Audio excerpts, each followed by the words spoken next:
So today we're going to take a look at how to set up a teacher web page for the secondary level educator.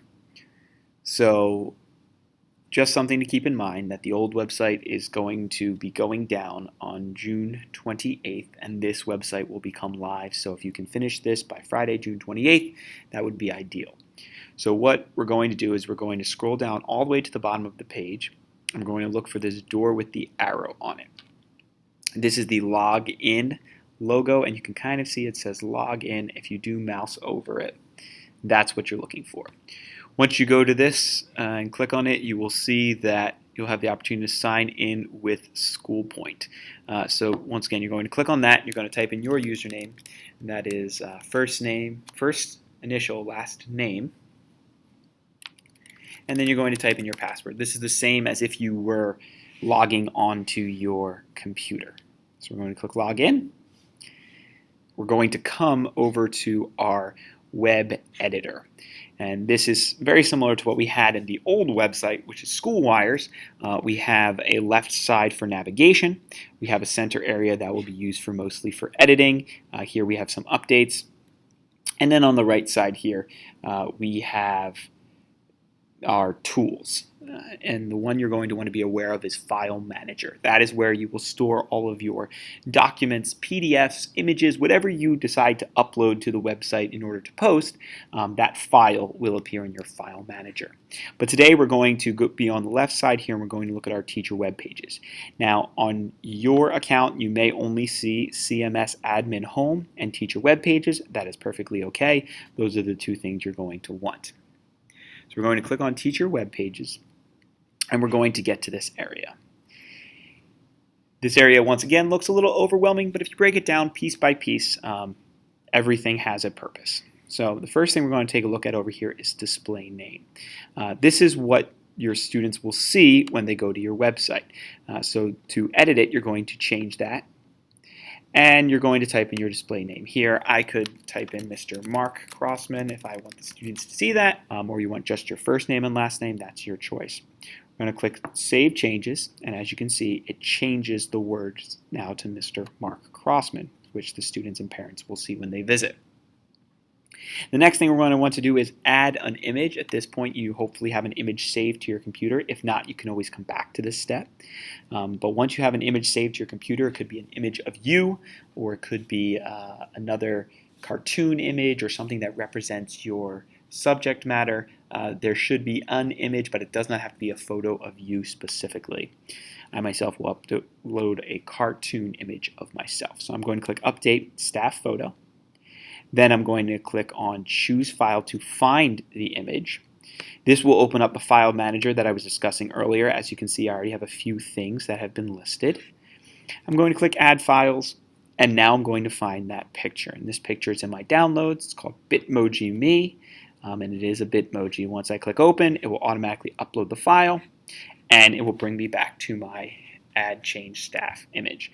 One of the major changes as part of this is being ADA compliant, which is very important for anyone that is using our website to be able to view whatever is on our website. And if, for instance, they have visual impairment and they're not able to view the picture, ADA compliance will use a screen reader to read what is available, what is there.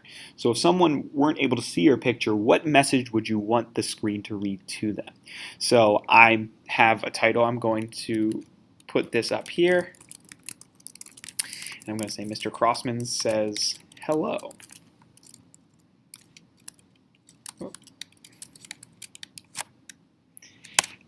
And then I'm going to hit enter or save changes. And as you can see, it's now a cartoon image of me saying hello. And a screen reader would be able to read the words to the students or the parents. The next thing we're going to want to edit is our contact information. You're going to need 4 pieces of information total. We're going to deal with the first 3. What is your position? What is your email address? And what is your phone number? So we're going to click Edit right here. If you're at Springton Lake, Dr. Saladino asked everyone to have their font size at 20. This way it will be fairly uniform and fairly bold so everyone can see what is going on. So this is where we're going to put our information of who we are and what we do at the school. So I will be typing in here 8th grade social studies teacher.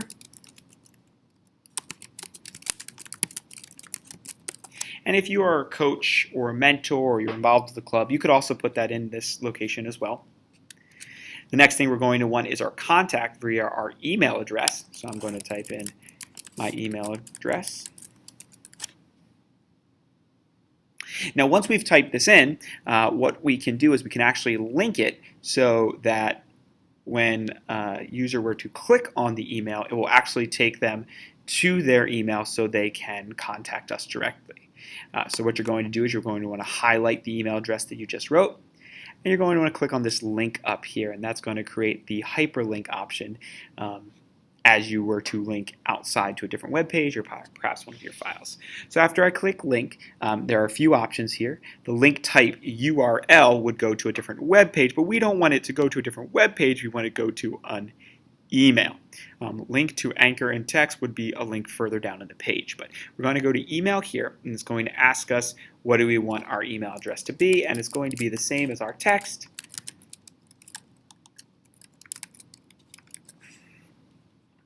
And you could even, have a subject available. So if someone emails you from this location, it would say what the subject line already is. We'll click OK, and as you can see, this turned blue and is now a clickable link for parents. We'll hit enter, and we will put in our contact information for phone as well. And for me, that is 610-627-6611. And that takes the user to my classroom phone. Now, this part is optional. If you have a Twitter social media account that you want to link here, this is a place where you could put your Twitter handle or any other way you contact with students or parents outside of the regular school means.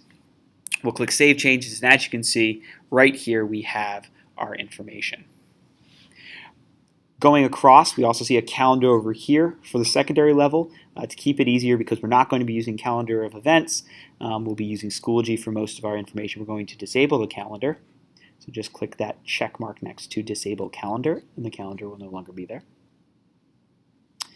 And then finally down here at the bottom, we have our teacher bio.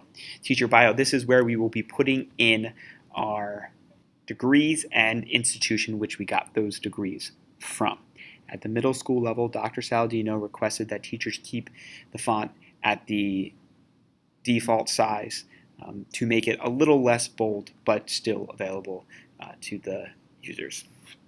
So I'm going to type in here, I have a Bachelor's of Science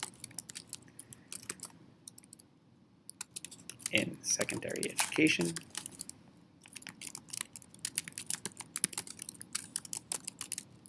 From, and then I put my university.